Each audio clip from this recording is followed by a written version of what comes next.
For Phil, the wild rural spaces of his adopted Galloway homeland are a different world from his young days in Barrow. This countryside means kind of everything to me now. I know that sounds like a cliche, but this is where I live, work and play. My career as a photographer and artist, is inspired by this land.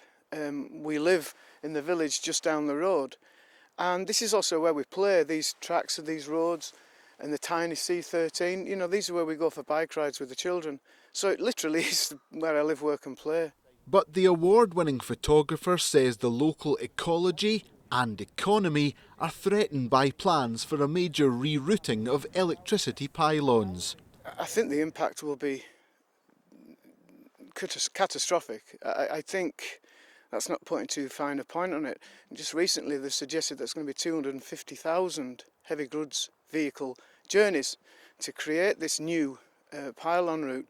All these through tiny Galloway roads. They're not built for it, and I think the risk is profound. The risk is profound in the construction, but also the risk is profound in the longer term for tourism, because we here rely on tourism. The proposals would see power lines cutting a new path through the Galloway landscape and are part of a multi-million-pound revamp. Overall, 56 miles of line would be replaced by around half that amount. The man in charge says it's a vital upgrade for a system first installed 8 decades ago. So it's really at the end of its life. It served the area extremely well. It's now really getting past the point that we can continue to maintain it and for it to deliver the reliability that we need.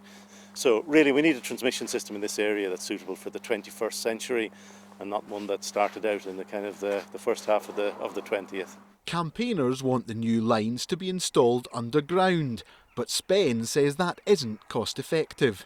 Undergrounding is technically feasible. However, we also need to recognise that undergrounding something of this scale is a very significant project in itself. In fact, it's actually a larger project for us to build, and it's much more expensive as well. We're a regulated company, so the money that we spend on projects, the principle is that we identify the right projects, and then essentially electricity bill payers pay for those projects through their bills. So we have an obligation to come up with efficient and economic projects. With the Scottish Government consulting on the plans, they continue to generate debate and powerful opinion. With the deadline for submissions extended, a decision may be some way off. Bruce Mackenzie, ITV News in Lauriston.